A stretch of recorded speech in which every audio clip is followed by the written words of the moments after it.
So making a couple of new highs overnight. Probably the story of the night is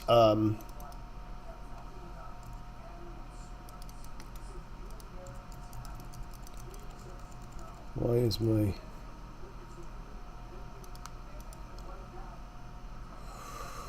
all right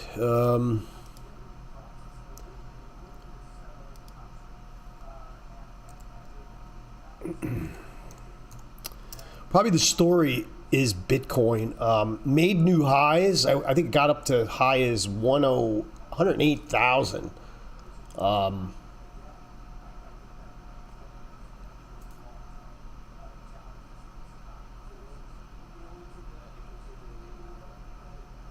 Did it like print 108,000? Like literally, I think printed 108,690 or so. Now down about 3,000.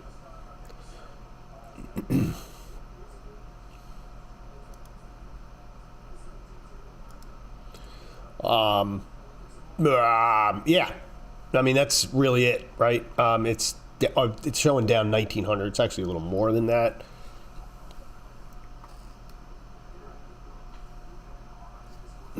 So, and then a couple of other things hitting the tape. General Mills was in earnings. They had earnings. We looked at it. Didn't look. There was nothing really in that. It's actually off a bit. Not much. Down about, what, $1.50 or so. But I think more importantly, it's actually outside. The expected move was tight, only $3. And so it like came right in line with that. And that was one of the reasons why it really was kind of hard to do anything in here. You can see there's like there's nothing here. This was nothing. So that's really what's going on with General Mills there. I don't think anybody cares about General Mills, quite honestly. Unless you're going down the cereal aisle.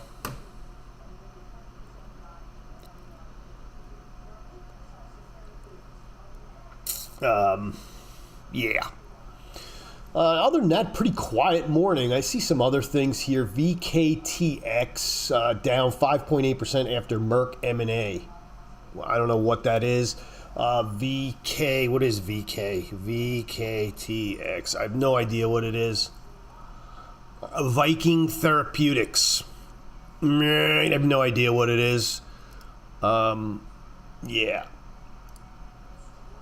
Viking Therapeutics. Let's see. Viking Therapeutics. No, they don't even say it. There's no even headline. But it's actually a headline, but there's no story. So I don't know what the hell that means.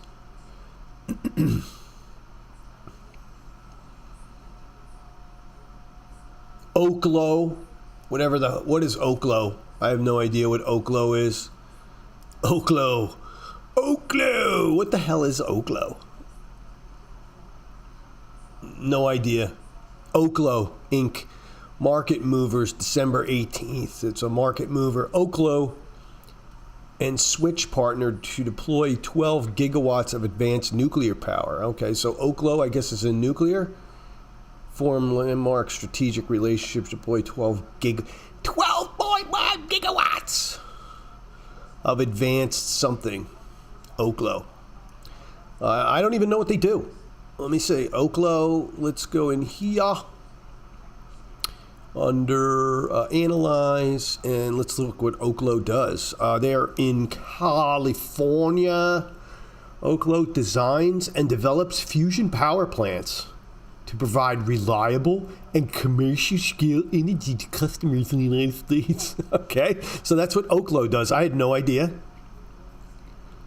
Also provides used nuclear fuel. That sounds real dangerous. Recycling services. Company was founded in 2013. It's based in Santa Clara. Very nice. Market cap. Is there any other information here? Let's see what the market cap is.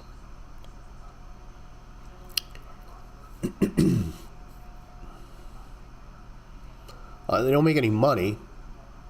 That's for sure. Definitely a pretty big return in equity, though.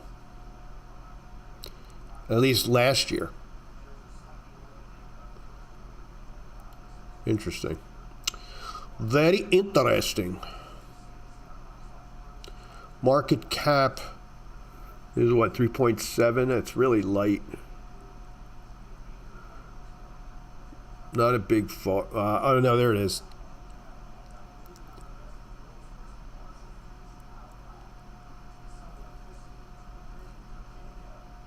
I don't know. It's an interesting one. It's hard to borrow. I never heard of it. I mean, I'm interested because of the nuclear thing.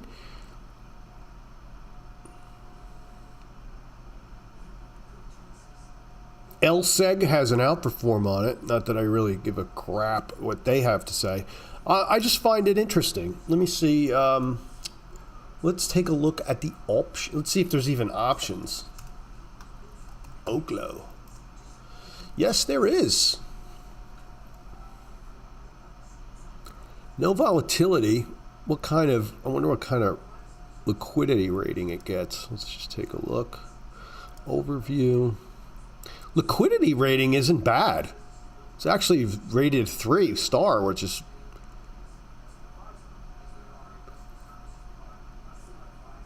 I don't know. I don't know. I mean, it's kind of like, you know, it's up $2, so I don't know if I really, you know, pile in long. Stock really hasn't done a hell of a lot. Let's see how it's done longer term. No, hasn't really done much of anything, but we haven't really as a country and really haven't done much nuclear stuff as it is. But anyway, that's what I'm interested. And I think with the new administration that we may actually, this new administration is going to embrace some of these alternative energies, I think a little more so. I mean, I'd really like to see. I don't really care what they do, honestly. I'm just going to see if they make some money. But they seem to be in an interesting space.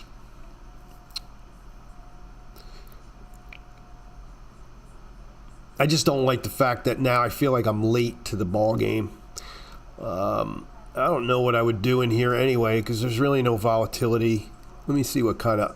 There's definitely some open interest in the options too. There's definitely some. It's definitely an interesting play in my book anyway.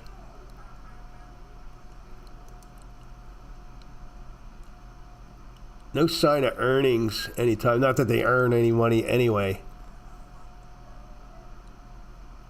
I mean, the spreads are not horrible. They're only like, they're 20 cents wide. I mean, that's not great, but it's not, I would expect it to be a lot different. I'm as far as this one's like run under the radar, and maybe I have heard of it, but just maybe I've ignored it. I have a tendency to do that in my old age, is be obtuse and not open-minded. But I don't know. I'm going to take a look at this one. I don't know what we would really do. Maybe a calendar spread. It's at 21. I'd like to see how it opens. But I think the 20 calendar spread, do like a March. There's only March and January, so they're pretty wide apart. I don't know if you're really going to get much selling a 20. They're $1.95. They're going to be up a little bit more today. Maybe a calendar spread. An Oklo, right? I think a calendar spread is the way to go. Call calendar. There's no volatility, so you can't sell volatility. So I think the call calendar is the way to go. Or some kind of double, maybe, you know, if you want to get really fancy and you do like a double diag.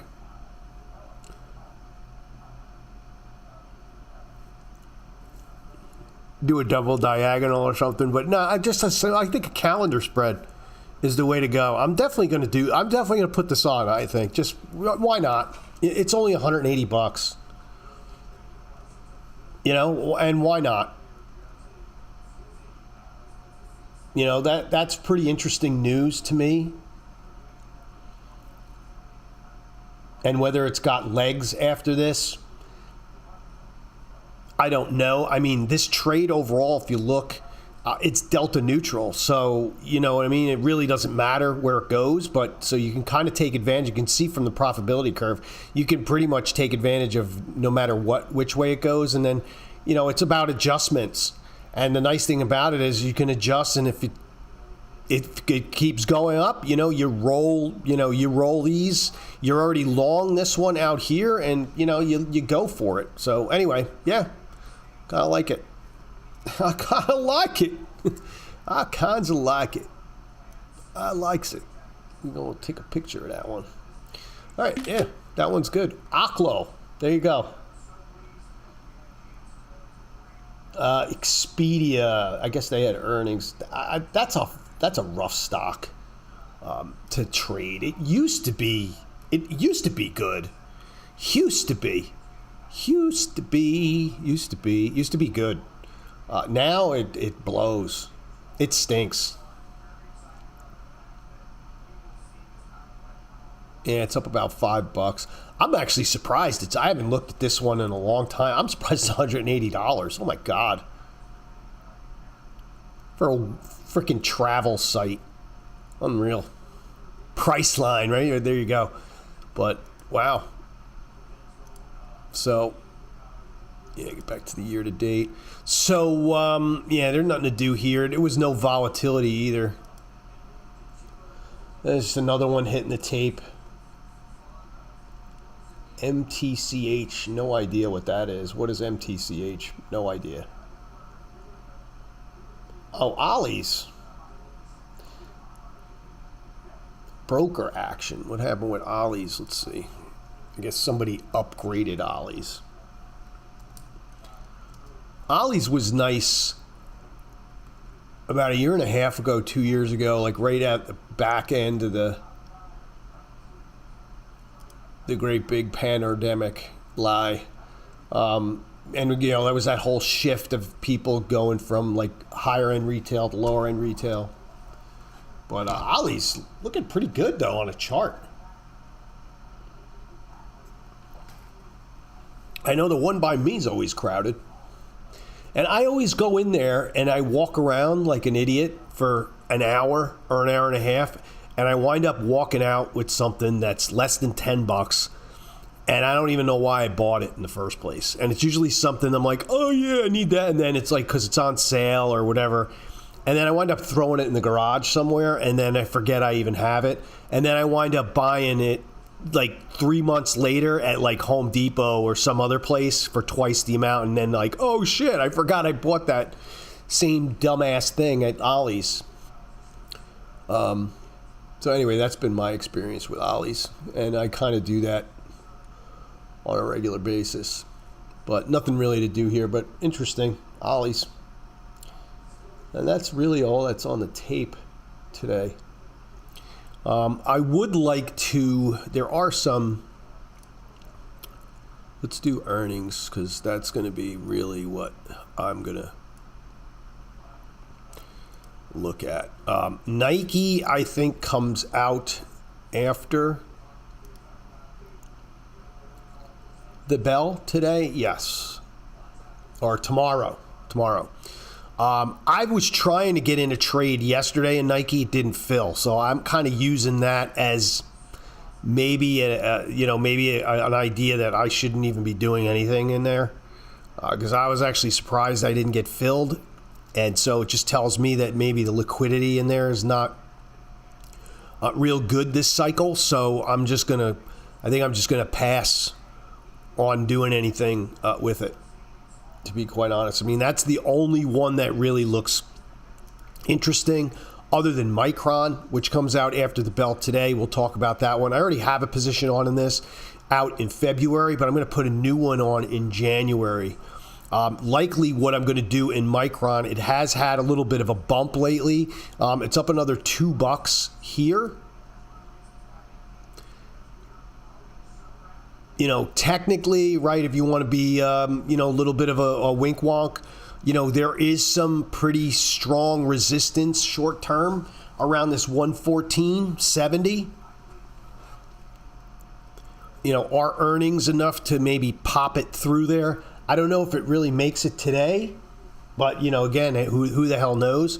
Another 4-point move in this today would actually be quite interesting, in my opinion.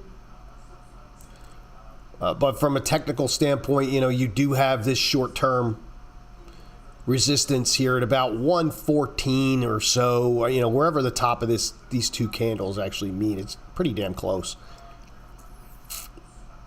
But anyway, for earnings, January, you're looking for a 15. It can't do, I'm not going to do December, because if I do December's, I don't think you're going to, I don't think you're going to get much money in a December. Maybe you will, I don't know. It's kind of a ballsy move if you do a December. We'll look at it anyway, because it's almost like, you know, your earnings are going to come out tonight, and then Thursday, like, you literally have to do something Thursday morning, you know, when it opens, and you're either going to be happy or sad. There's some serious juice in this. I mean, if you do the one standard deviation strangle, which is brings you up to like a 124.93, you're going to get $342 for that. I have to change this. This is using me IRA. My IRA. It's using your IRA. That's why. But the margin's only $1,100. It's not bad. That's not bad. So there's the one standard deviation strangle. Put you outside the expected move by a couple of points on either side. It's 13. You know, based on the 110 price now. I'd have to see how this thing actually shakes out at 3:30. I wouldn't put this on today, right? I'd put this is going to be something you're going to put on this afternoon at around 3:30. You're going to want to start 3:30 Eastern. You're going to want to start putting this on or giving it a shot. But from the looks of it here and now, I like it. I like doing the December.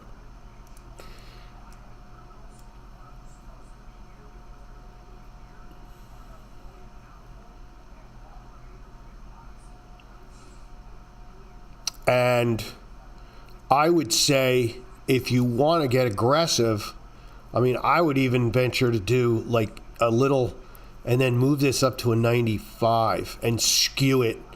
I mean, it's still showing that it's a negative delta on the trade as a whole. And you're skewing it almost like right at the bottom of the range.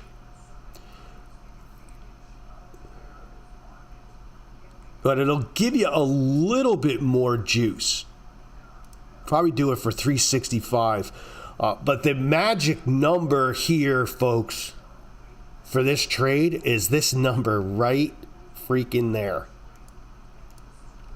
Right here.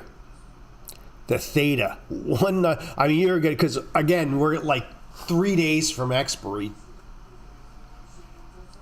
And, well, 2 days from expiry, basically. And they have earnings, so, like, you're, like, going to be 1 day away from this expiring. So you're going to get not only are you going to get a volatility collapse the day after, you're also going to get this huge amount of theta burn on that day after. So that's kind of why I'm, like, mouth is watering a little bit on this trade. I actually really, really like it.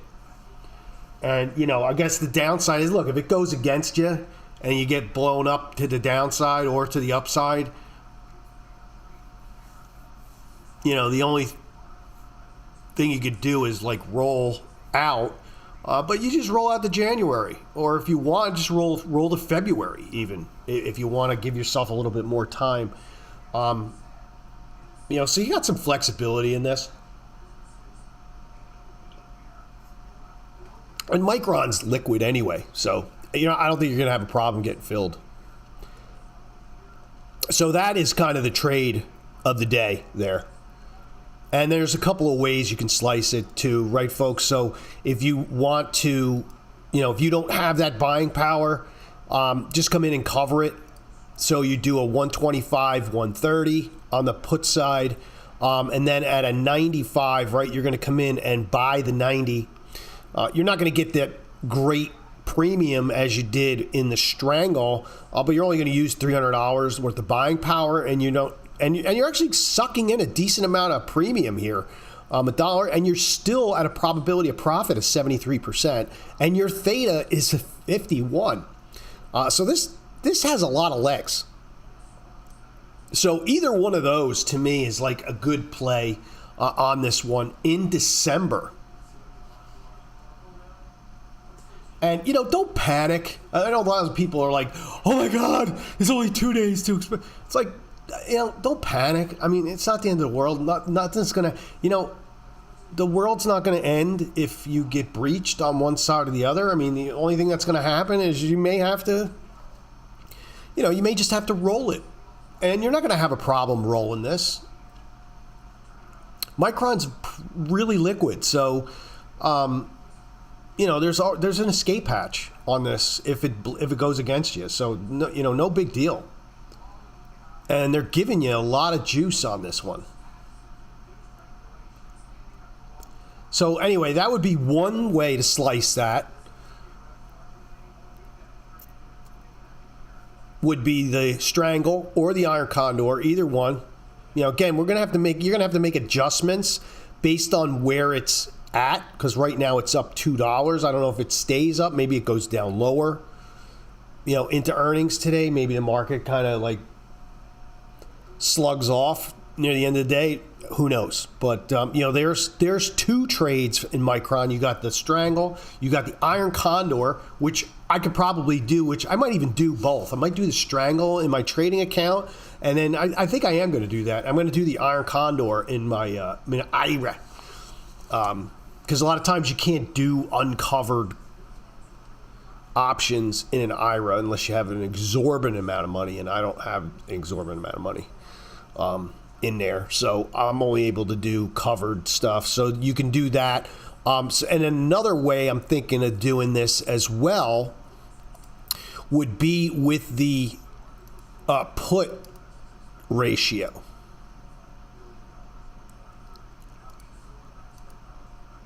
Would be a put ratio. I wouldn't do this one that they're saying. I would probably do something like this. The 95, 90, sticking on that 90 strike, that 95 strike. This is a little wide, but even still, I kind of like this one as well if you want to play it more. Again, you're a little more positive delta trade, not as much theta in this one as well. But again, another way to kind of slice this one.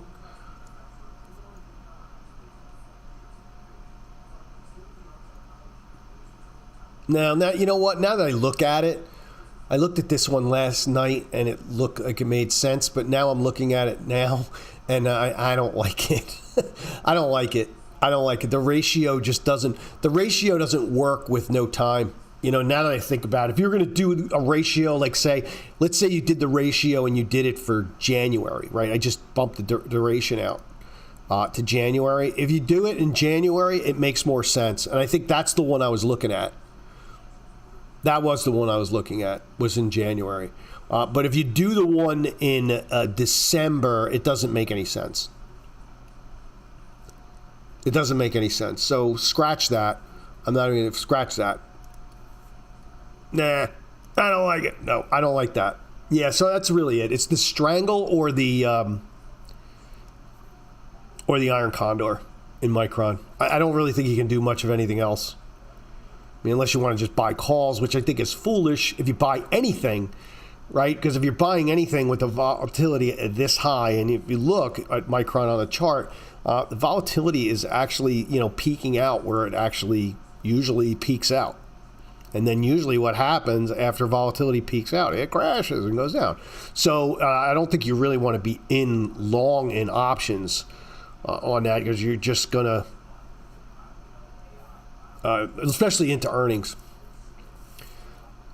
So anyway, that was kind of it. I don't really see anything else. And I guess last but not least, I'm going to put this up here because, someone brought this up yesterday. Was NVIDIA. And they brought this up yesterday and talking about the chart overall and how it looks. And I was actually in agreement. I'm usually not in agreement with too many people because I think everybody's, not that I think I'm a genius, but I just think there's a lot of people who are full of shit that talk a mean game. But I was kind of digging what they were saying is that there definitely looks like there's some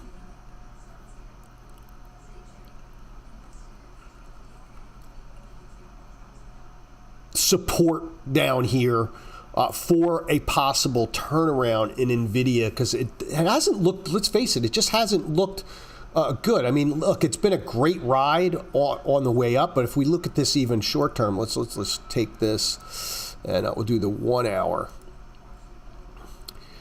And short term, this just doesn't look, it hasn't looked good. It's been a pretty constant, although we've gotten a few big moves back, snapbacks, these drives downs have been, if you look at these red candles, they've actually been pretty consistent over this last month or so, month and a half. But in the last couple of trading sessions, it does appear that we've kind of found some buyers here finally in NVIDIA. I see it's up $4 today. So anyway, just kind of looking at that as a possible trade idea in NVIDIA. And you can't do anything really extravagant in here other than really basically just buy calls or sell puts and get long. You really have to be directional in here. There's not much, you can't really sell volatility. You're not really, unless you think it's going to go down even further, maybe you're selling calls. But I was actually looking at something more in the lines of like a put, a credit put calendar. And what a credit put calendar is basically you're going to sell. It's actually the reverse of what you would think. It's going to be margin intensive. So you sell the March and you buy the January.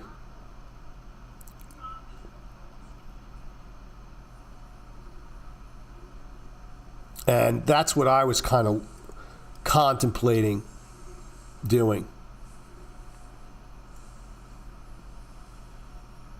And you can see it's not giving me a massive amount of positive delta, but I think it's enough. To me, it's enough to actually give me some insulation if this thing just decides to sit here and just burrow away at the current price it's at and not really move. But it also protects me to the downside because I'm long this put. And I'm short, I'm long the put on the short end. So if it does kind of go against me, this put's going to kind of keep me from getting hammered in this trade. Problem is that it is margin intensive. NVIDIA is a margin hog. As you can see here, I mean, they want full. Kind of sucks, but it is what it is. I don't know if I really want to use that much buying power, but and a way around that of the buying power is you kind of turn this into a little bastardized butterfly trade. And so how do you do that? You're just going to add another contract here, right? So you're going to buy 2 of the 130, and then you're going to sell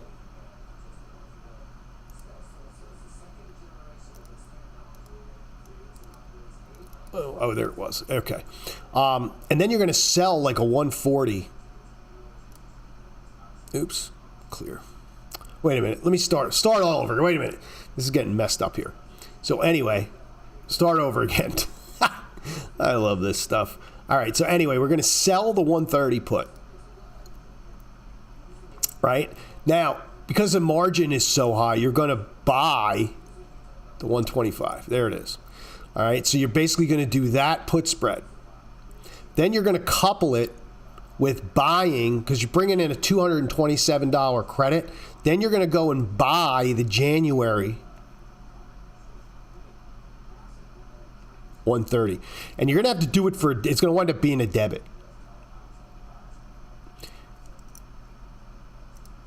And that's what that one looks like. Now, it's overall a negative delta, but in reality, because you got this, it's not, the delta is not really being reflected in this trade because of this right here, because of these.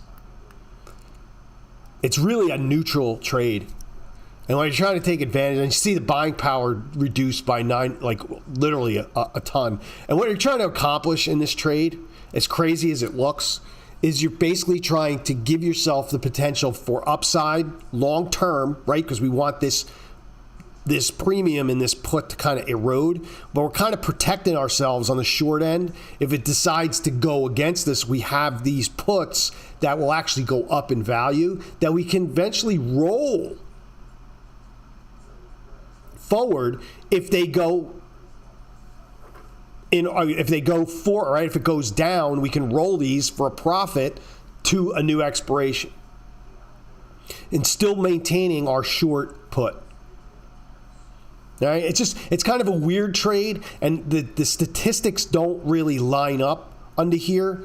And the problem is because when you do calendars, they don't. The statistics don't really get calculated right, and it's because of the calendar nature.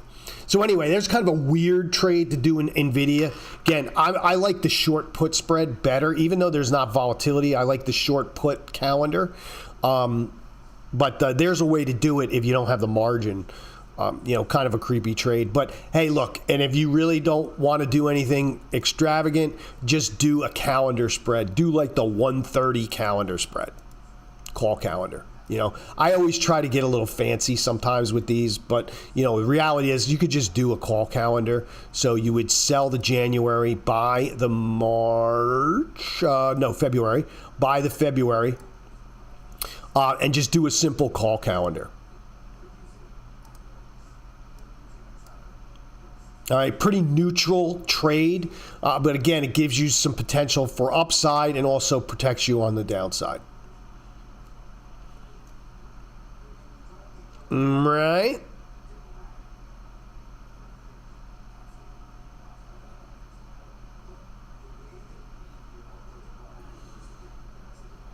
Right. Okay, and so anyway, that's all I got in NVIDIA. I would avoid just doing outright call spreads only because I just don't think you're going to... I don't know if it's going to move. I don't think it's going to move anytime soon.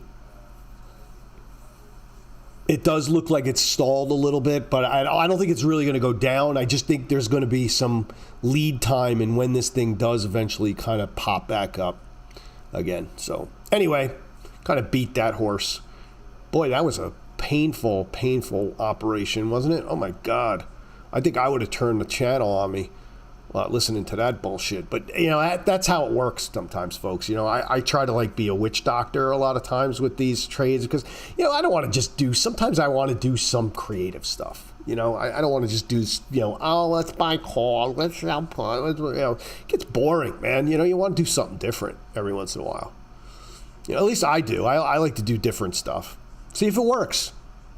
I mean, how do you think all these other trades that these people are doing on Tasty Trade, like the Jade Lizard, how do you think that came up? There's the Zebra trade they do. There's these other ones that how do you think they came up with those? They just were like, oh, wow, let me try, right? It was like, oh, let me try doing this.